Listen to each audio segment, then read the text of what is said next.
Hello students, we are back again. This time we are there again on the fourth unit, that is web application and security. So we will discuss here now on the seventh session of this fourth unit, and this session is all about workplace safety. The place where a person works, what are the measures which a person should take in order to safe and secure. So we will be seeing here what are the things which causes the danger in safety, and we will be studying and focusing on the measures which should be taken to make a employee or to ourselves safe at a workplace. See, when a person works at a particular place, the thing which is there is his safety. Safety is his right. The person who has employed him has to be taken care that the safe environment should be there, so that no accidents can occur, and there should be no question mark on the safety of employees which are working under him. So the employer or the place where the person works, that place or the organization should take care of all the possibilities which can cause a number of accidents, and they should take prevention measures so that these accidents do not occur. So we will be seeing here some of the factors which cause. So the very first thing which comes up here is office safety, the place at which we work. So the very first thing we should point out here is all the causes which are behind the accidents and injuries. So we should first point out or see all the things which can cause a accident and which can harm or may do injuries to the employees. So the very first thing which can be there is slipping or falling hazards, where a person slips on a surface and he falls and he gets injury. The second thing is through fire and burning he may get injuries. The third thing is through those electrical wires which are not installed properly or not managed properly. The next thing which can be there is in an office, different types of offices are there, and in some topic, different chemicals are there. Some may be quite toxic also, and because of these toxic substances, there may be some injuries or harm to the employees. The next thing which can be there is like a number of working places are there where huge equipments are there, heavy loads are there, and there are not proper equipments to handle and lift these heavy loads. So they may cause injuries. And the next thing is the employees self. Some employees are not that much attentive, they are like distracted, so because of their distraction they themselves causes the injury. They are doing multiple work at same time. Say for example, they are using cell phones and they are doing work and they slip down, fall down, or they place something their hand where they should not be there, or they fall, so it may cause them injuries. So we can see that these all are some of the causes which may bring injuries and harm to the employees. So to provide so the next thing, or the thing which causes injuries to the employees, it can be falls and slips. A person falls or slips on the ground and he gets injuries to his body part. Sometimes it becomes very fatal, sometimes it's normal. So it depends on the situation and the type of slips and fall he is in. So there are some causes which are responsible for these falls and slips. The very first cause can be the uneven surface floor, like the surface floor is not even. There should be like there is no proper type of covering on the floor. It may happen sometimes the floors are very slippery and it requires some proper coverings like mats and all. So sometimes it's not there or not proper, so the person can fall and slip. It can be also due to wet floors, water is there, oil is there, or any other thing is there which can cause slips on the floor. It can be change in level. Sometimes we have observed that the floor is it do not have a fixed level, it changes, and we do not observe and we ourselves fall. The same thing can be there in an office or in a working environment also.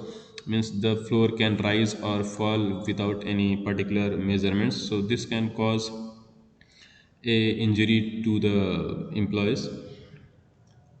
The next thing it can be because of not proper lighting. It may have a room or a hall may have dull lighting, things are scattered here and there, and people may fall off on the places because of these dull lighted, they cannot see the objects placed here and there.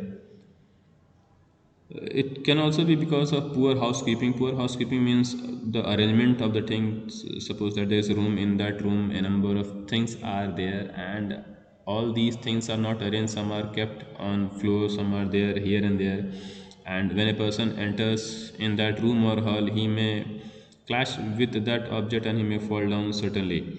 So a number of things are there, a number of causes are there which brings falls and slips to an employee, and that may again give him a certain kind of injury. So if we know all these causes, so we can prevent it also by seeing all these causes. The very first thing we can do is we can arrange all the things in the room properly. Means where the thing is kept normally, at that place only the thing has to be kept. Means the arrangement of the room or the hall or the working place should be proper. Where there is nothing should be there at that place, certainly nothing should be there. The place should be vacant. Like things should not be scattered on the floor here and there unarranged manner. All those equipments and things like stairs are there, and other things are there, they should be kept properly. Flooring should be well managed.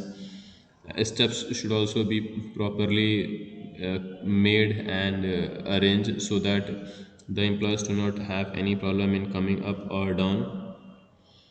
The next thing is some certain factories or offices, they have glass doors. So sometimes people bang themselves on these glass doors, they do not know that glass door is there. So certain marking should be there on these glass door so that a person can come to know ki that has a glass door. So proper type of mats should be there, a rug should be there, which can prevent certainly the slips and fall in the office or in a working place. And if there are water spilled up on the ground, oil spilled up on the ground, or certain liquids are there which are spilled on the ground, that spilled liquid should be cleaned properly. The most important thing is that nothing should be kept in the passage where there is a walkway. At that walkway, nothing should be kept, especially those dustbins should not be kept in the walkways, because people will see forward and they will not see down and they will have a feel. The next thing which brings up hazards or injuries to employees, fire. So we should take some fire safety rule. See, if fire is not handled properly, certainly it becomes very dangerous and it can become fatal also. See, what happens that when a place catches fire, it is not the flames which gives the first harm to the person, it is the smoke which gives the harm most to the person. See, if fire is smoky, it is producing smoke, certainly smoke will be hazardous. The three stages are there. The very first stage is within 30 seconds. Within 30 seconds, if a person is not taken out from the place where the fire is there with is lot of smoke, certainly that person will be having now disorientation. He will be having like he will not get where to go and where to move. The next 2 minutes, means the very first 2 minutes, if he is there in a fire with smoke for a minimum of 2 minutes, he will certainly become unconscious. And you know that if there is a fire and person becomes unconscious, certainly there is very rare chances of that person to be alive. And then the next minute, means after 2 minutes, the next minute, if he is there, means if he stays there unconsciously for 1 more minute, he has 0% chance of survival. Means within the 3 minutes of the fire, if it is there in a smoky place, certainly he will not survive. So we see that fire should be managed and handled properly. So if a person is stuck in a smoky fire and he do not get a space to escape, a simple work he can do is he can take a wet hanky, he can keep on his mouth and nose so that the smoke do not goes in your lungs, and he may lie down to a place and he may crawl to find out the exit so that he may survive. So some basic rules are there for fire safety. The very first rule is put the phone number of the fire department near the phone, so if there is an emergency, any person can dial the number and he can save that place and a number of persons life. The second safety measure can be taken is by eliminating fire hazards through good housekeeping, by disposing waste, paper, rubbish, and other flammable materials regularly. See, if all these things are not used to throw regularly, certainly they will bundle up, and if that place catches fire, certainly it becomes very huge in a very less time. So all these waste things should be disposed regularly. The next safety which can be taken is by keeping flammable materials inside proper containers and store them properly. Certain working environments are there uh, where some flammable materials are there. So if some flammable materials are there, those should be kept in some proper containers so that they do not catches fire easily. The next thing which can be done is by regularly checking the electrical installations. See, at all the places electricity is there, electrical wires are there, so it should be checked regularly where for short circuits, so that these wires are there properly or not, switchboard are there properly or not, switches are there working properly or not, sparks are not coming out. Means all these wiring should be checked regularly, and that too done by a specialized electrician, not by oneself. The next thing which should not be done is, as a safety measure, is do not overload electrical circuits by pulling additional lights and appliances. See, there are limits for different types of wires, different types of switches. So overloading should not be done. Where a particular type of lights or bulbs are required, only those should be installed. Not heavy should be installed, because that may cause or that may trigger the fire. And the most important thing, or the simplest thing a person can do in order to be safe from this hazard is, whenever work is done, pull out all the electrical appliances, means unplug all the electrical appliances when there is no use. And one more thing can be done is, if you leave a place and if that place has fire, like candles are there, person has used candles or heaters are there or something like this is there, so when a person leaves that place, he may see and check twice whether that is switched off, lit off or not. That should be done. And where there is strictly prohibited not to smoke, that rule should be followed. Means where there is no smoking sign, certainly no smoking should be there to avoid fire. So these things can be done in order to save a person and a group of person and that organization from fire. If a person is there in a situation where there is fire, smoke is there, so he may do certain things which may save him. The very first thing he has to do is he has to leave all the work whichever he's doing. As soon as he realizes that there is a fire, he has to leave that work which he's doing.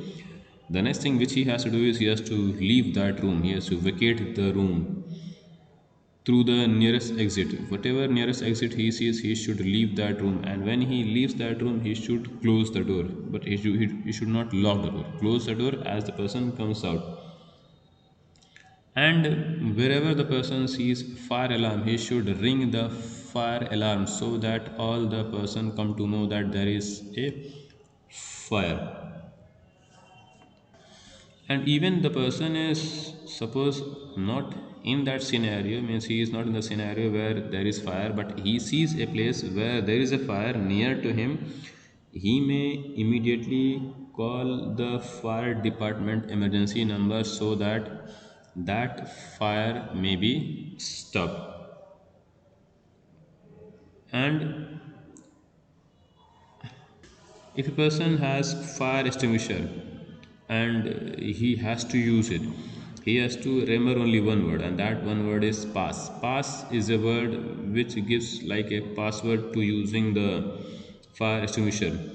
P stands for pull, A stands for aim, S stands for squeeze, and the last S stands for spray. So as he remembers all these four terms, he will certainly come to know how to use.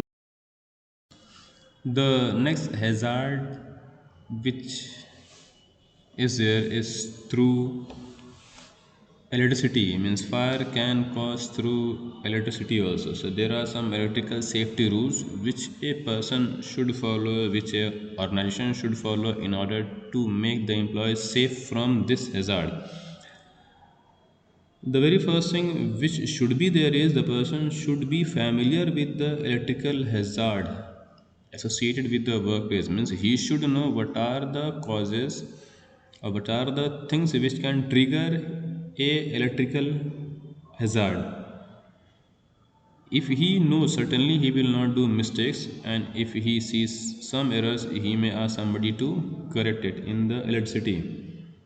The next rules which says is, as a work is done for a particular electrical equipment, unplug that electrical equipment.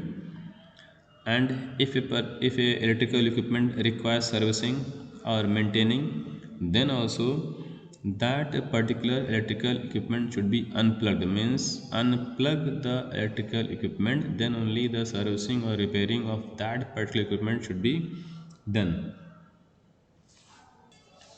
If a person sees a break in wire, or if a person sees some parts of electrical equipments are broken, he has to call a authorized person, a person who knows how to fix it only. If any electrical problem is there at any place, a person sees some problem in electricity like wire or switches or switchboard, he should call a electrician, a good electrician who knows how to make that thing better. Every time when a electrical equipment is used, make sure that electrical equipment is working properly. Means it should not spark, means it should not produce spark, smoke should not come out, because the spark and smoke will certainly trigger the fire, and that may lead into certain kind of dangers to the employees. The next thing which can be done is mischievous work should not be done in the working place, like the electrical wires should not be damaged. Some persons are having a habit of all these mischievous activities, so this should be avoided. The wires and the electrical switches should not be broken or damaged, because that may lead certainly into some or other kind of trouble to the employees only. So whenever a work is done near electrical devices, water should not be there. Means you have to keep water away from all the electrical equipments. And if a person wants to use a equipment which consumes high voltage, before using this high voltage equipment, the person should know how much load can be taken. If high voltage equipment cannot be plugged into at a place, then that equipment should not be used. So now the next thing which comes up is first aid. See, basically first aid is the first response or activity which is done to a injured person and providing him the medicines so that he may get some kind of relief, and then after the later medical aid can be provided. So if we see first aid, basically we have two different types of first aid. The very first type of first aid is emergency first aid, and the second kind of first aid is non-emergency first aid. See, emergency first aid is the first response which is given to the person who requires it, and that is a life threatening situation, and that first aid is given so that he may further taken up to a better place, to a hospital, so he may be relieved and he may be saved. And this type of emergency first aid, it includes CPR, or clearing an airway obstruction, like suppose his nose or his nose or throat is blocked, so working with that. Or the person has a broken bone, or he is severely bleeding, so in this case emergency first aid is given. The second type of emergency is non emergency first aid, where only minor medical treatment is required and he may not require advanced medical care for initial stages. So it may include like giving some painkillers, or giving some medicines for allergies, or cleaning up the wound, and some minor bleeding controls. So this is the second type of emergency, non emergency first aid. So both type of horses are there, but they should be ready at all the working places. Means these two types of emergencies can be there, and first aid related to all these emergencies should be there in all the working places. So in an so we have seen a number of causes which leads to the hazards or injuries to the employees, and we have seen some safety measures also which may be taken in order to reduce these causes or exclude these causes. But still, with all these things, also sometimes the hazards do occur, and in India we have observed a number of hazards, like in 2019 Surat fire, in 2013 Kolkata fire, 1997 was for Upahar cinema fire, and the most tragic one was in 1984 Bhopal gas leak. 3rd December 1984 really was a black day for India. A very huge hazard occurs, and because of that hazard, thousands of people lost their life. means the death was there at that moment, but after that also the death continues because of severe incident occurred there. See, what really happened is that in 1970, an American enterprise, Union Carbide Corporation, they established a pesticide plant in a very densely populated area in Bhopal.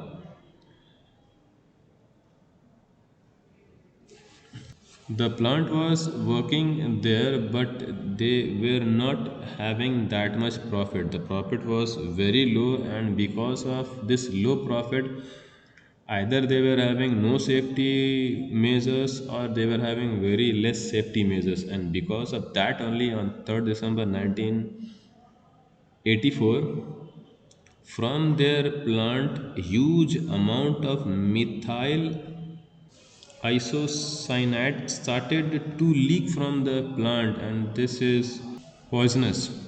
So it spills to all the nearby places, and within hours, people all around the area, they started to die. See, near about 3,787 people died on spot immediately. And then in the first few days, the death reached to 10,000, it became 15,000, and then it became 20,000. Means the death rate goes on as days passes by. So according to a estimate, 62.58% of population of Bhopal suffered from this toxic gas. This all happened because of the carelessness and the insincerity done by this Union Carbide Corporation. And because of their carelessness, thousands of people of Bhopal, they lost their life. And there are certain causes because of which this happened. The causes are the tank temperature in which all these gases were kept, they were not logged. Means not logged means when which temperature should be there, which temperature was there, that is not maintained. The cooling proper cooling system was not used, and in the gas the concentration of chloroform was very much, means it was above the standard. The tank in which the gases were kept, all these tanks were not pressurized. The tanks too were made of iron, and because they were not maintained properly, so they became corroded, and because of that also gases becomes poisonous. The alarm which should be there or which was connected with the tank, which gives signals when temperature rises, was not functioning. And the evacuation tank, means if a gas leaks, it goes in a evacuation tank, that tank too was not empty. And because of all these causes, this hazard occurred in Bhopal, and a very sad day created. So just after this incident, the disaster which occurred in Bhopal, government brought some rules, some regulations, some responses, some amendments in the legislations. And these are like, the very first thing which came was the Environment Protection Act, which came in 1996. The next thing which came was the Factories Act. It includes the list of hazardous industries and the provision to locate an industry, means the industries which are hazardous and where they should be there. Either they should be there at a very remote area or area where there is no civilization. The next thing which came was the Public Liability Insurance Act 1991. It was to provide immediate relief to the victims affected by accidents by handling hazardous substances. So it is an insurance given to the employees who works at